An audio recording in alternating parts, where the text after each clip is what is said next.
Sean todas y todos ustedes bienvenidas, bienvenidos. Comenzando nuestro segundo día, tenemos la presentación del señor Jan Spiekenboom de la empresa GeoNext, que por lo visto también está trabajando en el Museo de Historia Natural Noel Kempff Mercado. Y la temática de hoy es modelación del clima urbano para la adaptación al cambio climático. Señores, tiene 30, 40 minutos y después unos 10 minutos de preguntas. Y por favor, bienvenido. Gracias, muchas gracias. Van a ser como 40, me temo. Espero que lo aguanten. Bueno, ¿me escucha bien? Bueno, el tema, como ya dijo, la modelación del clima urbano para la adaptación al cambio climático. Y la idea es mostrar modelación como la forma técnica, como analizar temas de isla de calor urbano. Y lo otro es cómo usamos esa información, que siempre es más importante para mí, realmente poner informaciones que generamos en marcha, ¿no? Para que se genere un cambio, en este caso la adaptación al cambio climático. Primero un poquito de contexto, perdón, me voy a subir para poder ver mejor mis propias láminas. Ya, el contexto es más de la mitad de la población mundial ya vive en ciudades, ¿no? Alrededor del 58% son hoy en día, hasta 2050 van a ser 70%, entonces la mayor población del mundo va a vivir en ciudades y con diferencias en los diferentes países, ¿no? Sobre todo Latinoamérica, Norteamérica, más población aún. Entonces una concentración de población significa zonas de alta vulnerabilidad en ciudades, en zonas urbanas concentradas. Mientras sigue el cambio climático, no voy a aburrir tanto con eso porque eso ya es sentido común, pero el año pasado ha sido el más caliente en las historias, como el año anterior, siempre rompiendo nuevos récords. Estamos hablando, últimos 12 meses hemos superado los 1.5 grados centígrados, que ha sido la propuesta de Acuerdo de París. Entonces, si seguimos así, se va a acelerar bastante, que vamos a romper este límite que nos pusimos, ¿no?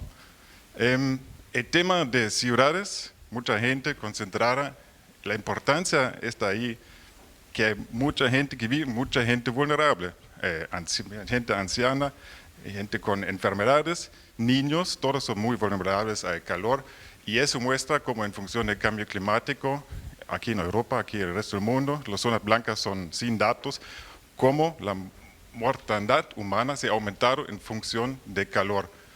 Tenemos datos de Alemania que conozco bastante bien. En el año 2022 teníamos un verano donde había más que normal 4.500 muertos relacionados con calor. Entonces, esto es la relación con temas de ciudades, calor y gente que vive en esas ciudades, ¿no? Con alta exposición al cambio climático. Ya mencionaron eso, ya siempre rompiendo récords, estamos último año 1.5 grados centígrados, ya estamos en este punto, y últimos 10 años estamos en más o menos por medio de 1.3 grados centígrados en calentamiento global. Y hay un punto muy importante por considerar, vamos a explorar un poquito más este tema hoy, que es la isla de calor urbano. Y lo que quiero mostrar con esta lámina es que estos dos efectos se sobreponen. Tenemos por un lado el cambio climático, calentamiento global, más olas de calor, y por otro lado tenemos las ciudades que generan su propia isla de calor. Eso quiere decir que en ciudades, vamos a ver también un poquito más en detalle, tenemos hasta 10 grados centígrados temperatura por encima que su entorno natural. Eso es el efecto, lo que llamamos la isla de calor. Y por encima de eso vienen estas olas de calor con hasta entre 2 a 4 grados centígrados hasta el año 2050, con mayor presencia de olas de calor, sequías e inundaciones. No voy a explorar eso un poquito más porque ya sabemos eso, sobre todo en Santa Cruz, época seca va a ser más larga, más seca y con más calor aún, sobre todo en los meses de septiembre y octubre, ¿no? Donde antes, en final de octubre, arrancaba ya la época lluviosa con temperaturas más bajas. Eso va a ser el mes donde hasta 2050 tenemos hasta más de 4 grados centígrados aumento. Entonces, mucha concentración de calor en Santa Cruz también, en este ejemplo. ¿Qué podemos hacer al respecto? podemos primero, y a eso me voy hoy, entender el clima urbano. Eso es muy importante, dónde están mis concentraciones y por qué están las concentraciones de calor, los focos de calor en zonas urbanas. Tenemos que saber cómo podemos influir con nuestra forma de planificar, de desarrollar ciudades, el clima urbano.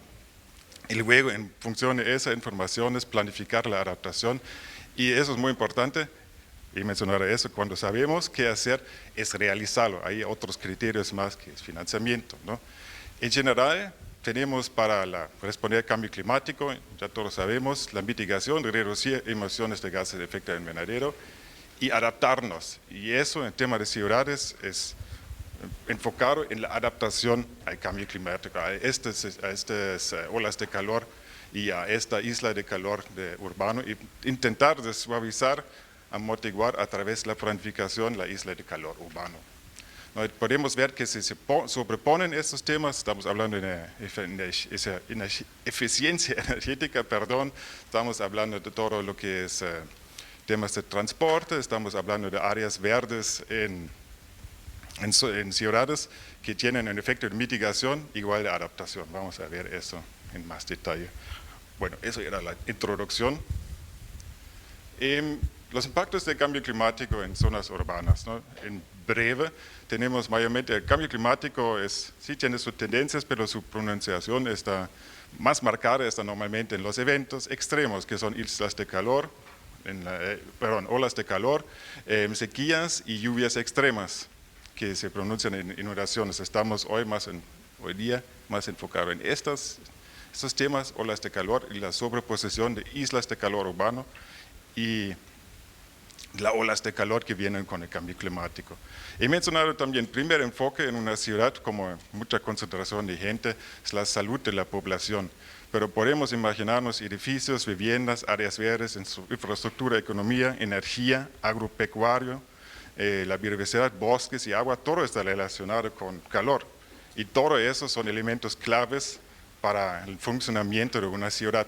Entonces todo eso está interconectado y por eso es muy importante no solo considerar uno de estos puntos, sino también ver la interacción, estos elementos que son claves para una ciudad, sobre todo con el enfoque de planificación al final, que todos estos elementos nos sirven, sobre todo en esta parte, bosques, agua, áreas verdes, edificios, para influir la isla de calor de la ciudad. Un poquito más de contexto, cuáles son los detalles del clima urbano. Hay algunas características. La forma más sencilla de mostrar es que en zonas urbanas tenemos temperaturas más altas, de evaporación y evapotranspiración también menos, por menos presencia de vegetación, y la humedad del suelo está más baja en comparación con zonas rurales o más naturales. ¿Cómo se pronuncia eso? En diferentes tipos de uso del suelo. Ahí tenemos como ciudad, representa un suelo sellado con calles, con edificios, con mucho asfalto. Tenemos bosque en comparación, suelo natural. Tenemos campo abierto, también con sobresuelo natural, sea ya parcelas, por ejemplo, o pastizales. Y podemos ver aquí una curva de temperatura sobre tiempo. Obviamente en el día mayores temperaturas por la radiación solar, iniciando directamente después de cuando sale el sol. Un segundo antes que salga el sol es el punto más frío de la noche, ahí termina técnicamente la noche, ¿no? Cuando llega la radiación, ya se aumenta las temperaturas sobre las diferentes áreas, ¿no? Y bosques, por ejemplo, tenemos sombra en el día, por eso bosques tan importantes, árboles en zonas urbanas son tan importantes, ¿no? Entonces evita que los suelos al nivel superficial o al nivel de humanos, la temperatura no aumente tanto como en plena directa exposición, ¿no? Como sobre asfalto o algo así, todos sabemos, ¿no? Muy interesante también es que bosques, por ejemplo, no enfrían tanto como campo abierto, ¿no? Porque las copas arbóreas retienen calor también, dependiendo un poquito del árbol, pero las hojas retienen calor. También es muy importante para ver un poquito los resultados que vamos a ver en los modelos. Entonces, básicamente tenemos diferentes formas, como en el transcurso de la noche, que inicia más o menos aquí en este momento, en este ejemplo, como en el transcurso de la noche las zonas, diferentes zonas enfrían. ¿No? Tenemos campo abierto, suelo, pastizales se enfrían mucho mejor que, por ejemplo, bosque, y bosque todavía mucho mejor que los suelos completamente sellados o impermeabilizados.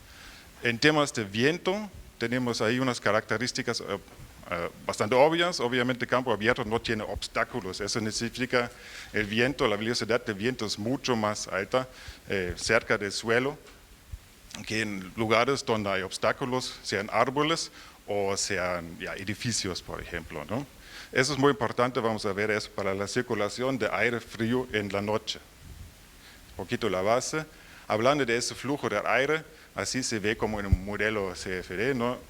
Cómo se llega al flujo y todos estos edificios que existen en una zona urbana ya hacen que el viento tiene que buscar su camino, hay efectos de canalización y simplemente no hay flujo libre, ¿no? Se puede imaginar que campos abiertos son muy importantes para que se genere este flujo libre de aire, sobre todo de aire frío en la noche. Ahorita vamos a ver poquito unos ejemplos de islas de calor de zonas urbanas en función de sus temperaturas superficiales. Eso ya un poquito antes con el experto Marcos hemos discutido eso. Es el Land Surface Temperature de Landsat. Bueno, esos son ahorita otra fuente de datos porque eso es de la ESA, pero es técnicamente el mismo efecto que es el carga de calor en el día. Llega en París es más o menos, ¿qué dice? 48 grados centígrados. Hay que ver que eso es temperatura superficial, no es temperatura del ambiente en 2 metros, ¿no? Entonces la temperatura en 2 metros es más baja aún todavía. Siempre hay que considerar eso cuando usamos imágenes satelitales, usamos teledetecciones, reflexión de los suelos, no es la temperatura que nos afecta, ¿no? Puede llegar en asfalto hasta 60, 70 grados, ¿no? El Landsat no capta tanto eso, pero es muy importante ver eso, que es la isla de calor, la cara de calor en el día. Podemos ver estos ejemplos en Praga y París, que hay zonas que concentran calor en el día. Normalmente es por, nos podemos imaginar ahorita, falta de áreas verdes y también falta de cuerpos de agua, ¿no? Ese es el río principal, la Moldova en Praga, que enfría bastante, ¿no? Entonces ya podemos ver aquí, efecto muy importante tiene la evaporación, la absorción de energía por el efecto de evaporación de cuerpos de agua. Pero esto nos muestra solo la situación en el día.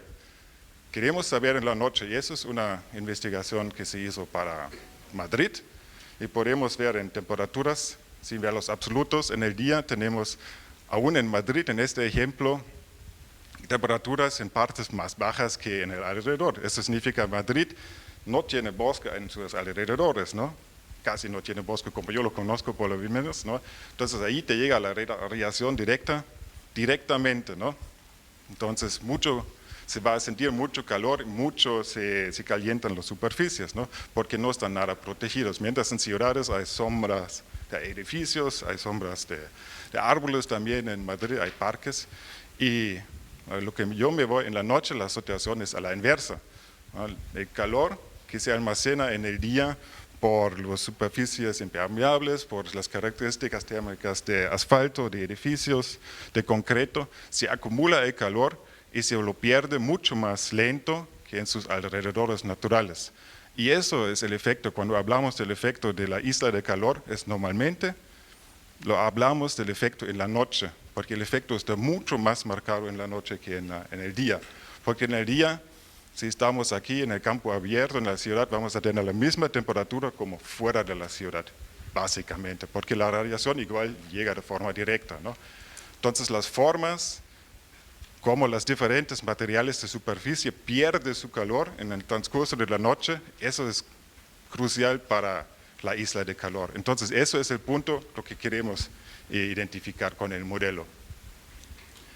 Con la misma metodología que hemos visto con temperaturas superficiales, hicimos este estudio con el museo, la isla de calor, ahí puse diurna en el día y relación con ya las coberturas de vegetación, He visto ayer, la FAN hizo un estudio en cobertura arbórea un poquito más avanzada que eso, pero eso ya es un estudio de hace unos años atrás.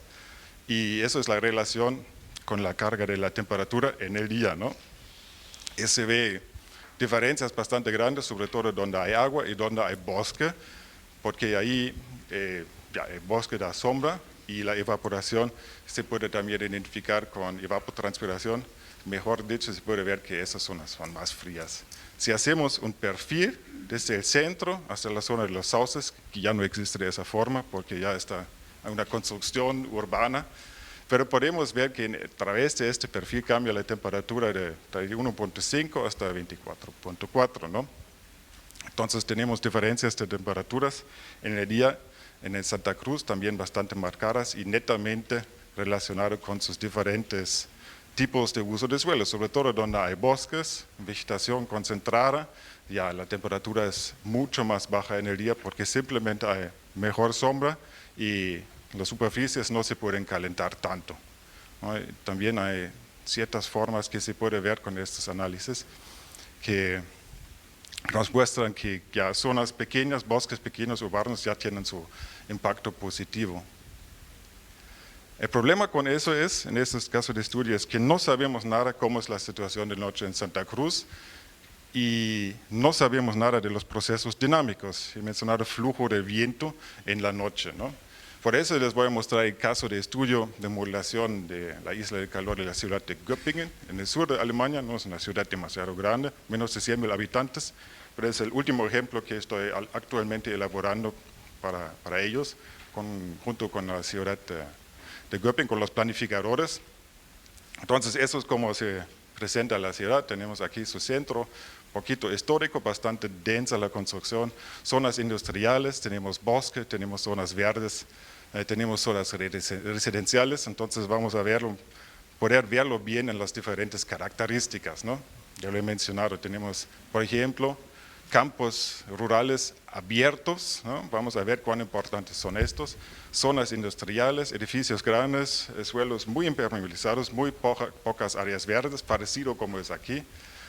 Tenemos los edificios en el centro, mayor concentración de construcción, y siempre tenemos plazas y calles, áreas verdes urbanas, ¿no? Y esos son los datos como nosotros, de forma tridimensional, lo pongamos al modelo, ¿no?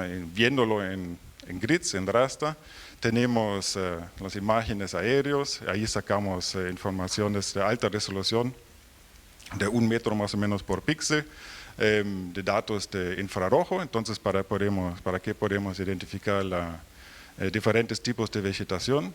Tenemos obviamente el relieve, vamos a ver que eso es muy muy importante, y tenemos diferencias de alturas bastante. Tenemos un vallecito con un río, tenemos un cerro aquí, y vamos a ver que eso sí es bastante importante, tener esos tipos de topografías en una ciudad. Altura de estructuras, he mencionado cualquier edificio y cualquier árbol es un obstáculo para el flujo del viento. Entonces tenemos aquí la altura de bosques, aquí podemos ver altura de todo tipo de edificio, ¿no? Como obstáculos de flujo. Y luego tenemos también la información, ya va inclinada hacia la planificación, dónde están nuestras viviendas, dónde está nuestro comercio, dónde está nuestra infraestructura y las áreas verdes. Eso con el contexto de planificación es muy importante saber, porque en el día estamos trabajando, la mayoría de nosotros, o estamos estudiando en universidades, ¿no? Los niños están en el colegio, entonces es muy importante saber dónde se encuentra la población de los habitantes de una ciudad, en qué momento del día, para relacionar la carga de calor con dónde se encuentran, ¿no? Entonces en la noche la gente está en su casa, está descansando, ¿no? Entonces necesita condiciones adecuadas en sus zonas residenciales o donde sea donde viven, y para que la temperatura sea aceptable, ¿no? Para un buen descanso, para poder ya trabajar bien ese siguiente día, ¿no? O estudiar bien, ¿no? Y se puede imaginar, si no hay esas condiciones, tiene un impacto ya a la economía, tiene impacto al rendimiento simplemente profesional o de aprendizaje, ¿no? Entonces ahí va un poquito el relacionamiento, aparte de ser ya no tan efectivos son problemas serios de salud que se relacionan con calor, ¿no? Hemos visto la tasa de mortalidad más alta. Entonces, es un punto muy importante para la planificación, saber en qué momento la población de una población de la ciudad, en qué momento se encuentra, en qué parte de la ciudad, ¿no? Si en el día, en la noche, y se encuentra en la zona de foco de calor o en una zona más fría. ¿Tienen zonas frías cerca o tienen solo en su alrededor zonas de alta carga de calor, ¿no? Entonces ya es el contexto de planificación, ¿no? Uso de suelo, en este caso tenemos una resolución de 10 metros por píxel que entra al modelo. Poquito sobre el modelo mismo, es el modelo que hemos desarrollado hace ya, casi 30 años atrás con la empresa GeoNet, donde ya trabajo 10 años ya. Era desarrollado con la Universidad de Hannover, en norte de Alemania, donde reside esa empresa, y también al inicio, en conjunto, en colaboración con el Servicio Meteorológico de Alemania, ¿no? Y el modelo es, tiene varios componentes muy importantes, porque considera, eso he mencionado, es muy importante todo lo que es el intercambio de flujo del aire, ¿no? Entonces, en zonas donde tenemos mayor concentración de temperatura, masas de aire se levantan, ¿no? Eso ya es un efecto físico conocido. Cuando masas de aire se suben, se levantan, se genera un déficit de presión y jala masas de aire de otro lugar, ¿no? Entonces eso es el proceso que impulsa el intercambio dinámico en función de las diferentes distribuciones de temperaturas superficiales y flujo de aire. Y ahí, sobre todo de aire frío, se puede imaginar que si sube masas de aire aquí, se jala aire frío de zonas ya que son más frías. Eso es un efecto que podemos aprovechar muy bien para enfriar una ciudad a través de la planificación y cómo desarrollamos a nuestra ciudad, ¿no? Aparte de eso, el modelo considera todos diferentes tipos de uso de suelo y todos diferentes tipos de emisiones de calor. Bueno, el término de ese nombre, el FITNA, ese nombre se llama Flow over Irregular Terrain with Natural and Anthropogenic Heat Sources, ¿no? Entonces es flujo sobre terreno irregular, sobre el tema de relieve, considerando fuentes de calor naturales y no naturales. Ahorita vamos a ver los resultados. Tenemos 4 capas principales que genera el modelo. Uno es lo que se llama estrés por calor diurno. Está representado en temperaturas, pero no son lo mismo como temperatura ambiental, sino es un parámetro que se llama PET, que es Physiological Equivalent Temperature, que representa, aquí podemos ver cómo el ser humano interactúa con su respiración, con su intercambio de calor con su ambiente. Entonces es técnicamente una descripción del término temperatura sensible, la temperatura percibida, ¿no? Sabemos que dependiendo del viento, sobre todo de la humedad del aire, percibimos el calor diferente, ¿no? Entonces, la carga de calor en el día, estrés de calor en el día, está representado por este parámetro que nos da una idea cuál es la temperatura percibida por humanos, ¿no? Llega de este rango verde, obviamente, lo más bajo, y aquí llega lo más alto, ¿no? Y eso es todo bajo normas. En Alemania está todo normado, estandarizado. Entonces hay normas que dicen que hay que definir estos rangos. Eso se considera carga de calor extrema, alta, media y baja, etc. Y ahí podemos ver algo. Bueno, en negro están los edificios y bosques, áreas verdes son obviamente en el día las zonas más frías. Pero aparte de eso, se ve esas zonas poquito lilas, las zonas de mayor carga de calor, son zonas que reciben alta radiación en el día, obviamente, y que no tienen mucha circulación de aire, porque las calles ahí en el centro, y también son zonas muy impermeabilizadas. Todo es una zona peatonal, no hay técnicamente solo algunos árboles que se ve aquí, ¿no?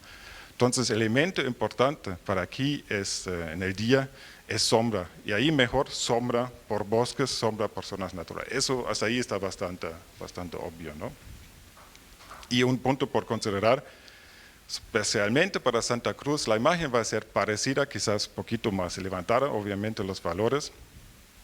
Y es el tema de enfriar, ¿no? ¿Cómo se enfría en Santa Cruz? En su casa es aire acondicionado, ¿no? Y ya tenía una charla con el director de eficiencia energética de la gobernación, y dice, nosotros tenemos problemas abastecer energía cuando llegan estas olas de calor. Y yo no sabía eso, pero hay que considerar eso, ¿no? Tan rápido que crece Santa Cruz y tanto que aumenta la temperatura, significa que nos va a faltar energía en Santa Cruz para usar los aires acondicionados, ¿no? Eso es un efecto muy importante que en Alemania no consideramos porque no tenemos aires acondicionados en Alemania, ¿no? En ninguna casa, en edificios, oficinas quizás, pero nadie lo tiene en casa, ¿no? Entonces, el efecto muy importante, enfocado no solo en la salud, también en la eficiencia energética. Veamos ahorita la situación en la noche, ¿no? Hemos visto la situación de la noche es ya más importante y se ve también eso en temperaturas. Eso ahorita son ejemplos para Alemania. En Santa Cruz sería más altas las temperaturas, pero se ve súper bien que la isla de calor está mucho más marcada que en el día, ¿no? Muy atrás. Aquí en el día se ven todos los campos abiertos que están fuera de la ciudad. Igual reciben mucha carga de calor, simplemente por la exposición directa al sol.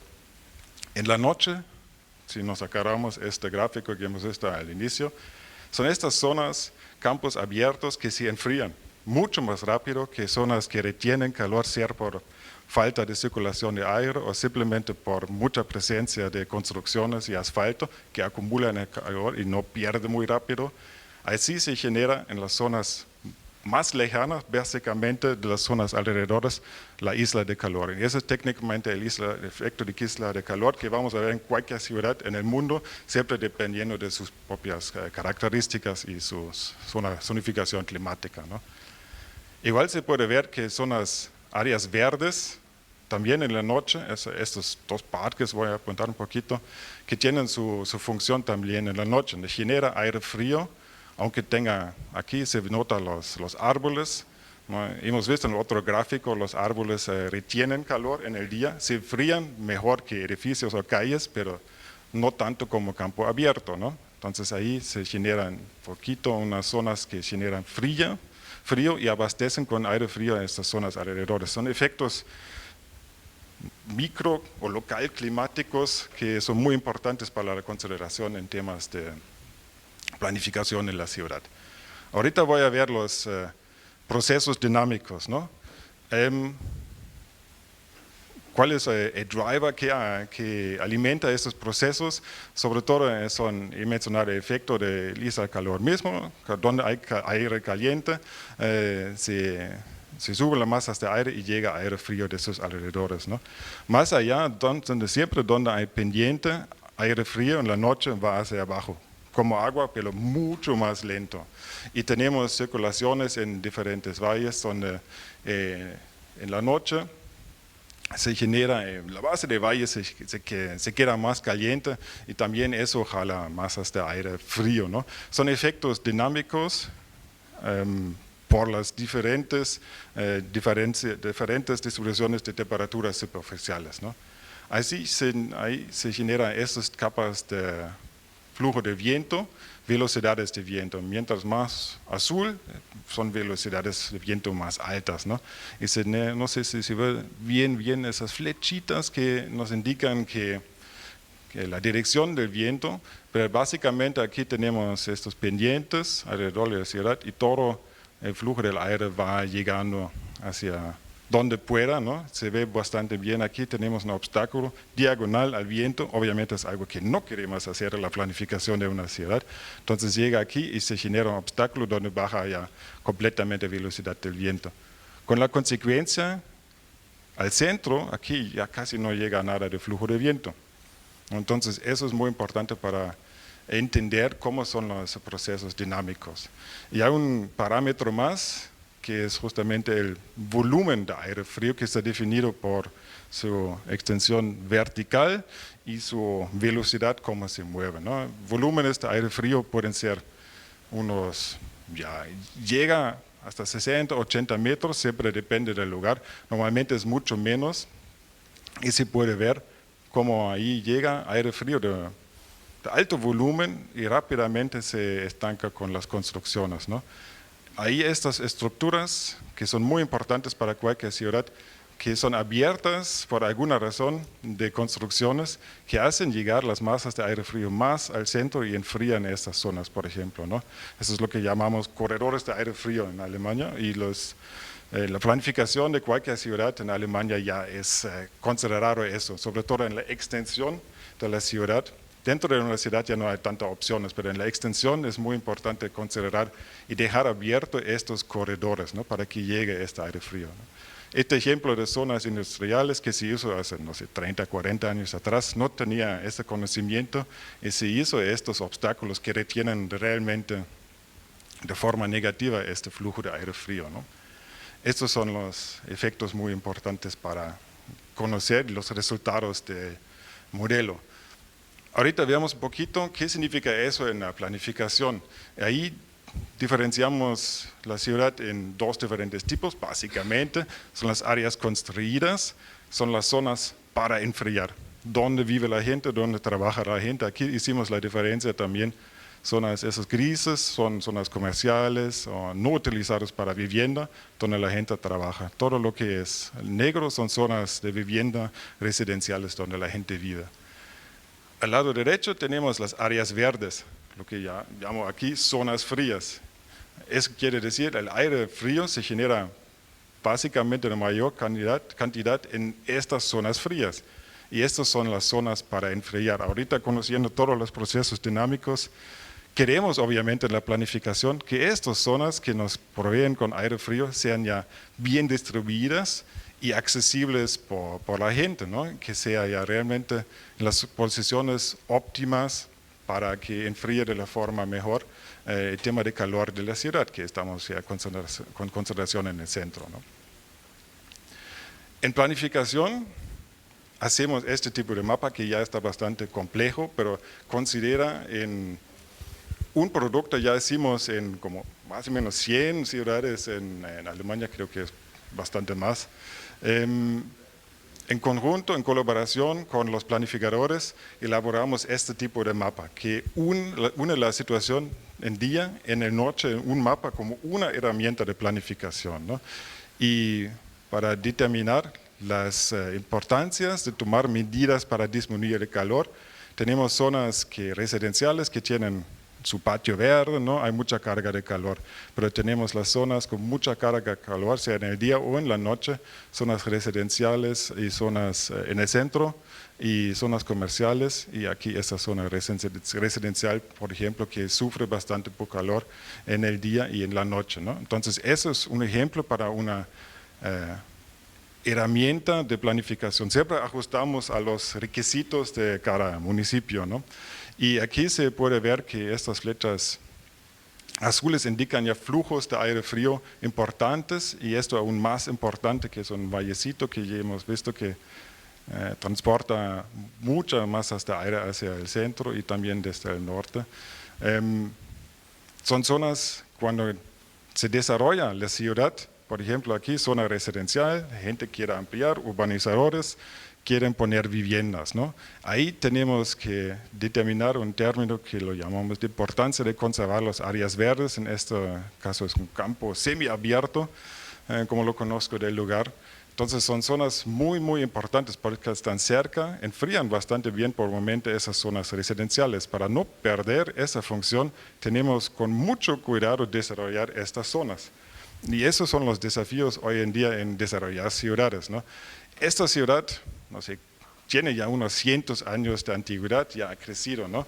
Y hay realidades de planificación, limitaciones de planificación, y siempre es un tema de negociar para los planificadores, desarrolladores de la ciudad, que autoridades de planificación al final, que siempre tienen que moderar los intereses de los urbanizadores, tienen que moderar los intereses en áreas verdes, los intereses en desarrollar la ciudad, ¿no? Y por si acaso en zonas ya construidas se trata muchas veces en desarrollar solo espacios pequeños, ¿no? Para ahí la arquitectura, tenemos un arquitecto aquí presente que valoro mucho su capacidad, ¿no? Pero ahí podría explicar mucho mejor, pero ahí hay posibilidades como en la escala pequeña se puede desarrollar medidas de adaptación, ¿no? Y ahí voy a mostrar algunos ejemplos. Al final se trata de eso, sumar un montón de diferentes medidas en campos abiertos, dentro de la ciudad, en áreas verdes y también dentro de esos espacios donde ya hay edificios, donde hay posibilidades, ¿no? Vamos a ver los ejemplos, ¿no? Otra ventaja es, podemos sobreponer esa información de datos, los modelos y de planificación. ¿Dónde están los hospitales, centros de salud, guarderías, los kinders, los colegios? Para ver si se encuentran en un hotspot, eso es lo que llamamos un hotspot climático, un punto caliente, un foco de calor, y si estas instituciones requieren un trato o necesitan prepararse de forma especial, ¿no? Ahí entra planes, por ejemplo, que en Alemania también hay, son planes de acción contra el calor, que trabaja más en comunicación, en medidas a nivel de personas, ¿no? Directamente, no tanto en planificación de ciudades, ¿no? Entonces, es un mapa que nos sirve mucho para identificar diferentes temáticas y diferentes impactos en los diferentes niveles de una ciudad, sea la población, sea la construcción, sea calles, sea áreas verdes. Para cerrar voy a mostrar un poquito de medidas porque es muy importante de mostrar medidas que se puede realizar. A nivel de planificación territorial son básicamente, ya he mencionado todo, solo es ahorita visualizar, es conectar áreas verdes, a lo óptimo no están aislados, sino están interconectados, no solo por temas de mejorar el flujo de aire frío, generación de aire frío, también por temas de biodiversidad, ¿no? Sabemos un bosque urbano más biodiverso es más resiliente al calor mismo, porque áreas verdes también sufren por calor, entonces eso es también importante. Evitar obstáculos de flujo del aire, ya hemos visto qué importante es. Ahí hay, me acuerdo un proyecto en una ciudad en norte de Alemania, se hizo una apertura debajo de un edificio para que el flujo pueda entrar en zonas en un barrio que está más atrás, ¿no? Entonces, suficientes aperturas entre edificios y estas zonas de flujo de aire importante que quedan realmente lo más abierto posible, ¿no? Esos son unos ejemplos cómo se puede ya desarrollar la ciudad a través de sus espacios abiertos que tiene todavía. Ahorita estamos viendo algunas medidas más a escala pequeña, sean los microparques, que se hizo famoso en algunas ciudades, pueden ser espacios súper reducidos, ¿no? Pero muy verdes, agradables para la gente, que no tenga aire acondicionado en casa, que tenga a la vuelta un pequeño parque para tener algo de aire fresco, ¿no? Una zona más fría que en su casa quizás, ¿no? Optimizar el flujo local, eso en combinación con el otro es más a través de tu vivienda al final, y tenemos que optimizar esos parques públicos hacia la generación de aire frío y flujo de aire, ¿no? Eso es obviamente aire frío y sombra en el día, ¿no? Eso se contradice un poquito, en el día necesitamos sombra por árboles. En la noche necesitamos que fluya el aire y que se genere este aire frío en los espacios verdes. Eso en parques significa que se genera, no sé, algo como esto, una mezcla de ambas características, no solo sombra, sino también campos abiertos donde puede fluir y circular el aire. Obviamente, si hay un bosque urbano ya establecido, no lo tocamos porque eso es realmente óptimo como existe, ¿no? Pero cuando desarrollamos parques, áreas verdes, los parques urbanos en Santa Cruz, que tengan un poquito de esas características, ¿no? Eso es un ejemplo de un microparque, espacio muy reducido, pero bonito.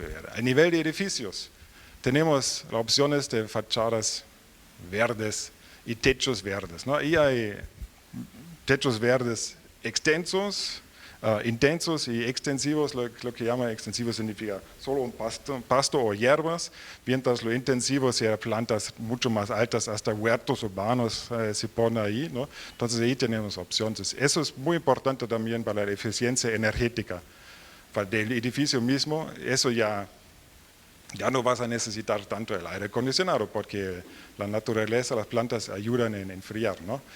Materiales reflexivos, es bastante obvio, ¿no? Material blanco rebota por su albedo más alto, mucho mejor que pinturas oscuras, ¿no? Eso es muy importante también para techos. Teníamos experiencias en Alemania que pintando calles en blanco, pero teníamos que dejarlo porque eso perjudica obviamente la seguridad vial en circulación. Entonces siempre hay que moderar diferentes intereses, ¿no? Cuando no hay espacios para áreas verdes, se puede poner como unos paneles que dan sombra simplemente mecánica, ¿no? He visto también en algunos lugares en Santa Cruz que se hace eso.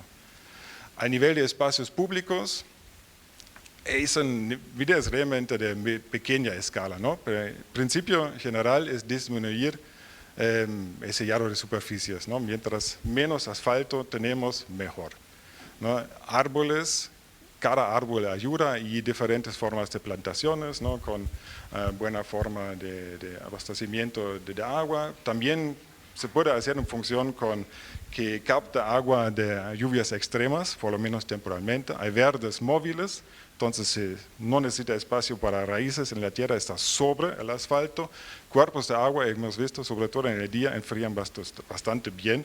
Y sombra artificial, también en espacios en plazas, es una opción bastante buena, ¿no? Un punto muy importante para la planificación, siempre estamos proponiendo bonitas ideas, pero lo que es muy importante es considerar también el tema de mantenimiento. Va a haber una autoridad de áreas verdes aquí en Santa Cruz, por ejemplo, que va a decir, ok, ¿cómo manejamos eso? Eso significa, muy importante para considerar, eso tiene un costo, ¿no?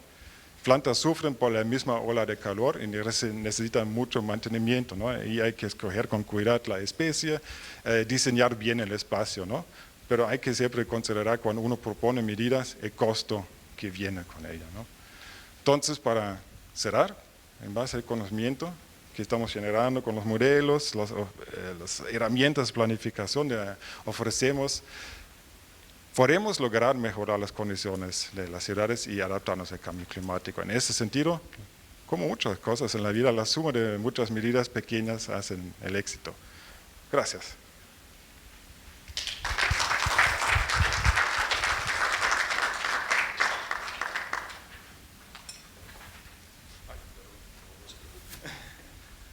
Muchas gracias, ingeniero Spiekenbaum. Perdón, si hubiese alguna pregunta, por favor.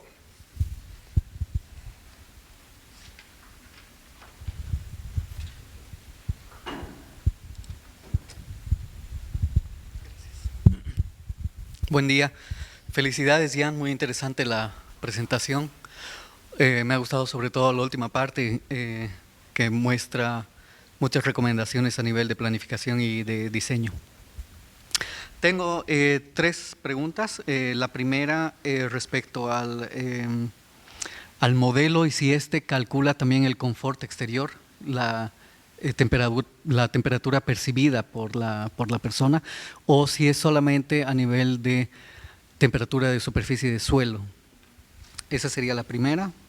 La pregunta, dices que son más de 100 ciudades que han tenido este análisis. ¿Tienen ustedes conocimiento o han hecho algún tipo de seguimiento de qué ciudades han tomado medidas efectivas o intervenciones que hayan reducido este efecto? Y finalmente, si es que se ha hecho un modelo nocturno de la ciudad de Santa Cruz.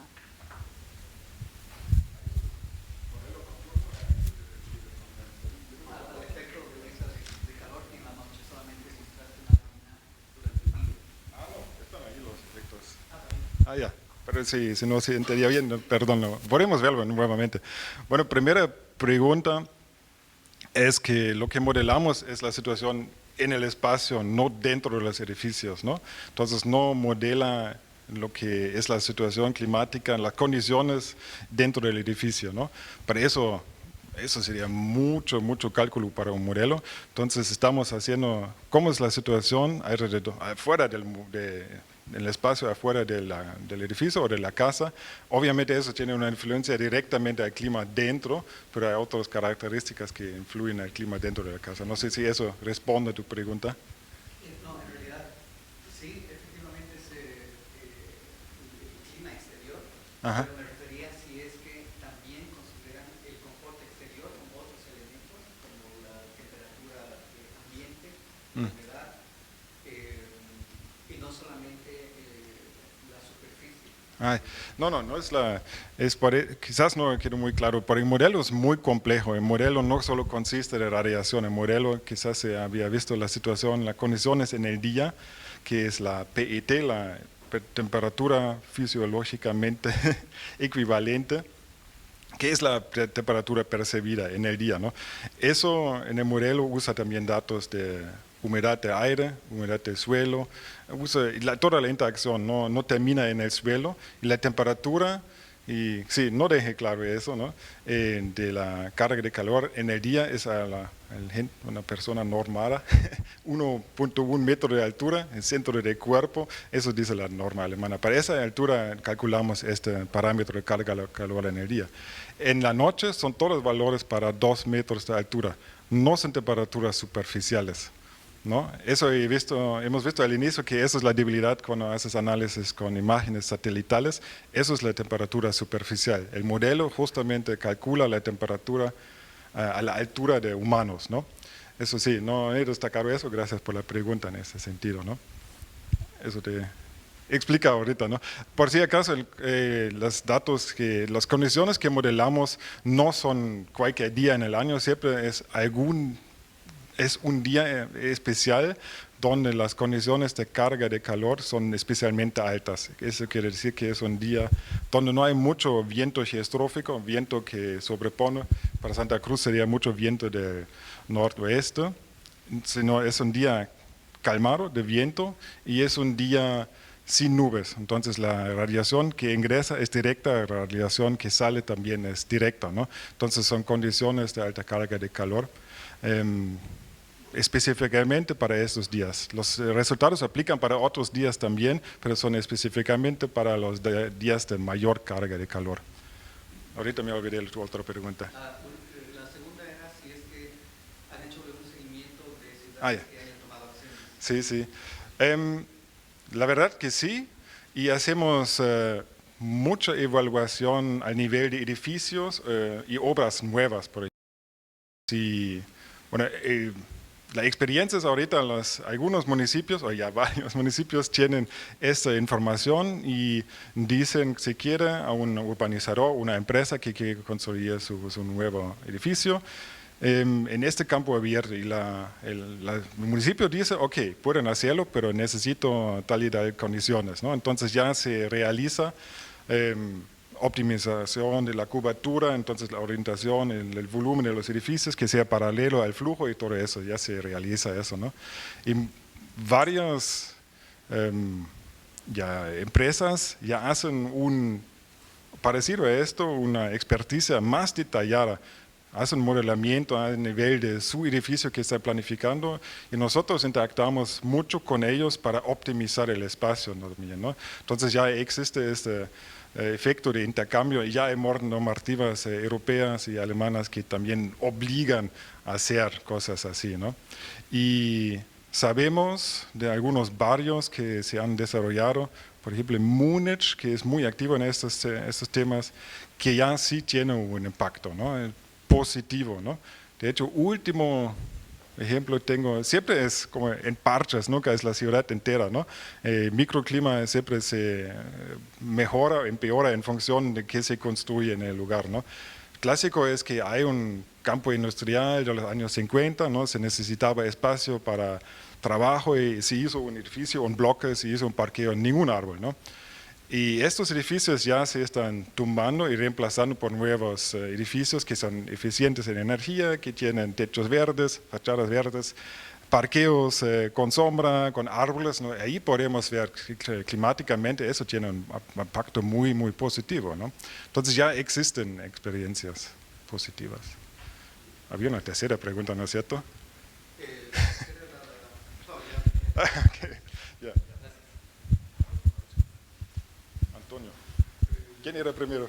Yo creo que de aquí me puedes escuchar. Perfecto, gracias. Jan, una consulta. Primero, felicidades, valiosa tu tu presentación, muy valiosa. Una consulta, ¿cuál es el nivel de precisión con la información que sucede en piso? Como este es un análisis satelital, ¿cuál es el nivel de precisión? Ahora, la segunda pregunta es si sensores en sitio permitirían mejorar esa precisión y se justifica la inversión, ¿no? Gracias. Casi cayéndome, ya. Excelentes preguntas. La verdad es una oferta en el portafolio que tenemos de la empresa, son justamente mediciones en el sitio para siempre seguir mejorando el modelo y siempre calibrando y seguir y agregar datos para diferentes condiciones. También tenemos la opción monitoreo, modelar distribución de contaminación, ¿no? Eso también hacemos con mediciones. Es un autito que tiene sus sensores, ahí pasamos de paso lento por toda la ciudad, ¿no?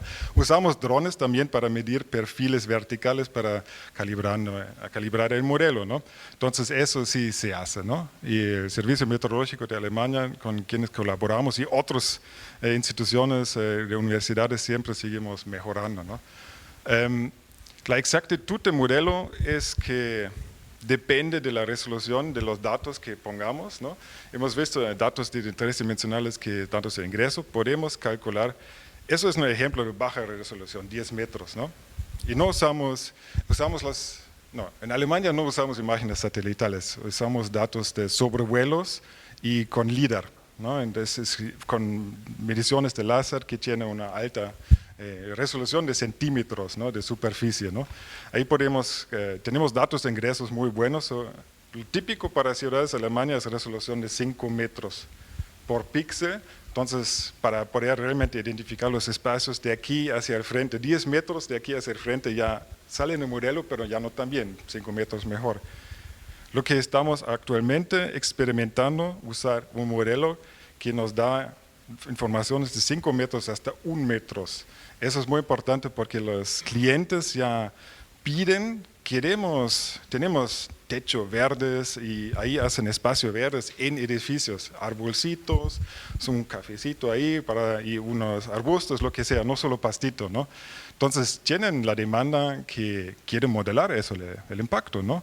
Y ya tenemos un modelo desarrollado que justamente por esa microescala calcular eso, no toda una ciudad porque es mucha carga de cálculo, pero a nivel de barrios. Lo hicimos de hecho hace unos meses atrás para un barrio en Berlín que es muy activo en adaptación, ¿no? Y hicimos justamente esa modelación de medidas, hicimos escenarios, ¿no?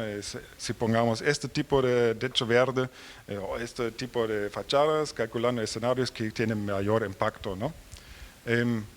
Para poner este contexto, hablando de eso, techos verdes y áreas verdes, si son edificios aislados, no todo un barrio completo, tienen no tan alto impacto al clima de ciudad, sino el mayor impacto de estos es el clima dentro del edificio, ¿no? Siempre hay que considerar eso, no se puede, porque ocurre en Alemania eso, también tienen áreas verdes, ¿no? Sobre el techo, mejorar todo el clima del ambiente también en la calle.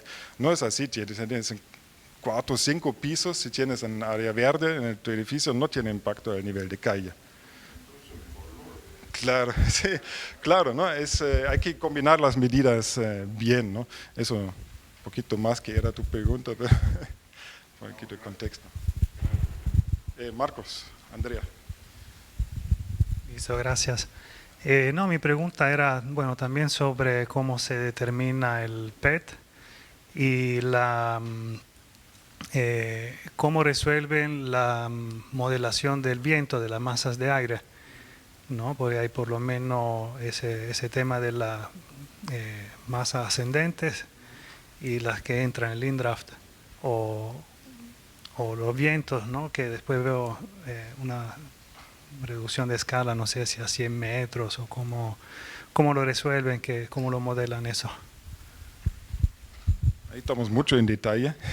Hay unas, para modelos climáticos de eso, hay unas fórmulas termodinámicas que significa que masa de aire se mueve en función de su temperatura y de su presión y luego otros parámetros que mencionar, humedad del aire, cosas así, ¿no? Todo el modelo considera todo eso. Y lo que hacemos no solo un momento, modelamos un día y todo el transcurso del día cómo varían estas variables, ¿no?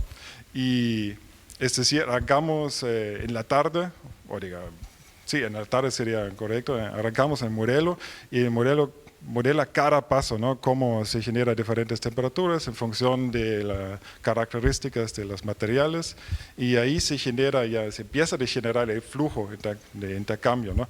Si quieres más detalles, te voy a jalar un meteorólogo de nuestra empresa que te va a dar todas las informaciones.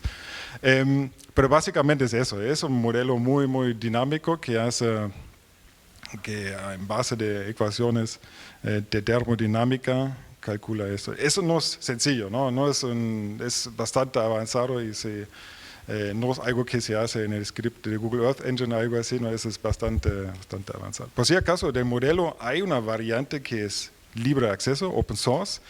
Yo sé que vos tienes la capacidad de recorrerlo, ¿no? Cualquier persona podría experimentar con eso, ¿no? Eso sí, también, no sé si te responde eso.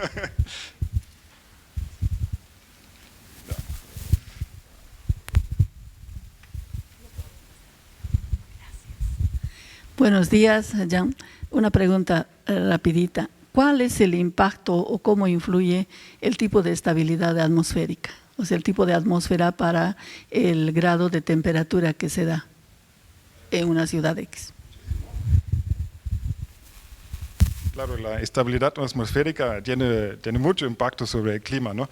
Pero lo que mencionaron hace un momento, estamos modelando condiciones con alta estabilidad, es decir, no tenemos mucho flujo de viento geostrófico superior que puede perjudicarnos, ¿no? El flujo que se genera en un día con viento calmados se genera en el sitio, digamos, ¿no? Esas son condiciones meteorológicamente estables, ¿no? Inestables sería nubosidad, mucho viento, mucha convección, ¿no? Son condiciones con un poquito menor carga de calor. Yo por lo menos estoy consciente que para Santa Cruz el modelo no sería uno a uno aplicable, porque la radiación solar está directamente, ¿no? En Alemania siempre muy angular, ¿no? Entonces, este transcurso del día va a ser un poquito diferente, ¿no? De temperaturas. En situaciones estables e inestables siempre están distribuidos diferentes, ¿no? Estas situaciones estables en una ciudad como Cochabamba lo tienes mucho más frecuente que en Santa Cruz, ¿no? Y me imagino mi ejemplo mejor, creo, para la Latinoamérica sería Santiago de Chile, una ciudad enorme, es como poquito una olla, y ellos tienen problemas bastante con calor, y eso sería una aplicación óptima para experimentar, ¿no? Santa Cruz sería también genial, pero hay que considerar todas estas inestabilidades que son más frecuentes que aquí en otros lugares. Perdón. Simplemente, si me permite, bueno, ya se sabe si está muy encementado, ya se sabe áreas verdes, en fin, cálculos más, cálculos menos, pero me imagino que los resultados van a ser similares en donde toque hacerlos. Pero de Santa Cruz, una simple consulta, considerando que 70-80% de la población del departamento es ya urbana, ya sea en las ciudades o en las ciudades intermedias, y se crea lógicamente un cinturón de un sector de la población bastante, bueno, en mucho riesgo. Por ejemplo, ciertos barrios, usted tiene una estructura familiar de 7 personas, papá y mamá que trabajan, mínimo 2 suegros viven en la casa y otros 4 niños, ¿verdad? Y esos 2 suegros, el tema de terapia ocupacional, un montón de cosas. Hacer huertos, estaba viendo local food, en algún momento usted lo mencionó, ¿no sería una opción para Santa Cruz y ya a término de corto plazo para implementar todos estos cálculos que ya se sabe? Si hay edificios altos y piso totalmente encementado, no va a haber flujo y va a haber mucha concentración de calor. Si cortamos todos los árboles, asimilación de energía. ¿Cree usted que sea una medida para implementarla ya nomás en Santa Cruz, considerando que en cada canchón de cada una de esas casitas se podría? ¿O cómo usted lo vería? No, absolutamente. Poniendo eso, ¿no? Muchas medidas pequeñas hacen el éxito ahí. Bueno, mi trabajo en esa empresa mayormente son planes de adaptación al cambio climático integrales, ¿no? En tiempo parcial hago esas modelaciones, que es una base de ingresos, ¿no? De informaciones que ingresan a esos planes de adaptación. Y efectivamente, esas son medidas muy deseables, porque son de bajo, digamos, obstáculo, baja inversión. Tu huerto en casa, ¿no? Si tienes un poquito de patio, hazlo nomás, tiene múltiples beneficios, ¿no? Hasta en alimentos, ¿no? Y creo que la gente es muy, muy importante, necesita recibir la información que requiere para mejorar su entorno climáticamente, ¿no? Ahí toca las autoridades públicas que pueden hacerlo, ¿no? Es una medida, ¿no? Y luego son medidas de planificación de la ciudad misma y son inversores de empresas, ¿no? Eso es muy importante, y establecer normas, cómo construir.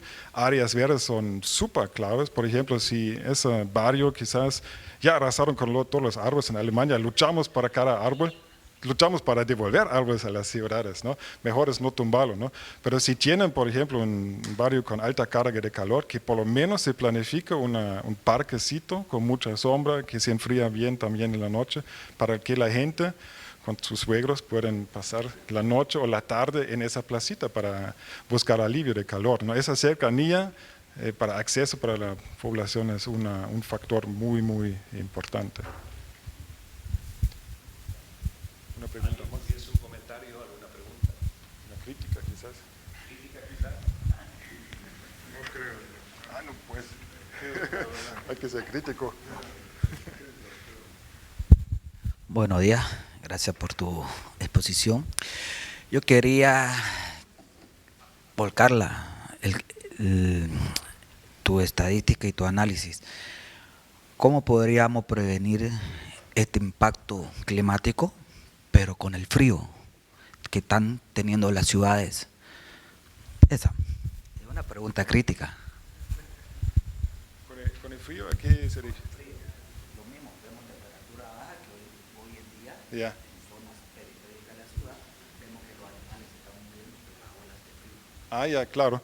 Obviamente este análisis no apunta al problema de olas de frío. Podríamos abastecer los datos. En general, bueno, ahí estamos. En zonas de Santa Cruz, por lo menos, puedo decir que el frío no en sí es un problema que se aumenta con cambio climático, ¿no? Norte de Estados Unidos es diferente. Tenemos olas de frío también mucho más fuertes que antes, que tiene que ver con la debilitación del vórtex ártico, ¿no? Es un poquito saliendo de este tema, ¿no? Pero en zonas de Santa Cruz teníamos ahorita una ola de frío que no era extraordinaria, pero sí era prolongada. El frío no era extraordinario, pero era prolongada, ¿no? Pero no es una situación que yo la veo crítico en el contexto de cambio climático, ¿no? Hay que ver cómo preparar, sobre todo hay gente que son susceptibles, obviamente, de enfermedades respiratorias. Y ahorita pensando en voz alta, quizás se podría usar un modelo como eso para ver si hay zonas que son más impactadas cuando llega un frío como eso, y advertir, eso es muy importante en calor como una medida, tal como el frío, quizás advertir a la gente, alerta temprana. Y mi amigo Antonio podría proveer datos para eso al final, como para pronóstico. Alerta temprana es muy importante para ya anticipar consecuencias, es alertar a la gente, ofrecerles ya medidas o ayuda, cómo se puede adaptar, ¿no? Ahorita para el tema de calor hay un problema que es muy particular, creo, para los viejitos de Alemania, porque hay muchos viejitos en Alemania, pero están en su casita, sufren por calor y característicamente no toman agua. Entonces, una medida es, hay un estudiante, un jovencito, jovencita que llama 2 veces al día, ya ha tomado su agua, o la visita a la persona. Son súper sencillas que pueden salvar la vida, ¿no? Ahí nuevamente son estas muchas medidas pequeñas que pueden ayudar. En temas de frío, con alerta temprana puede ser parecido. Y algo lo que mencionaste vos, ¿no? Es muy importante para la planificación identificar las medidas que se pueden realizar de forma instantánea, y son estas medidas sencillas que se pueden realizar ya sin inversión, solo con un esfuerzo, digamos, de coordinación, ¿no? Y el resto es planificación, cómo desarrollamos nuestra ciudad a lo largo plazo, ¿no?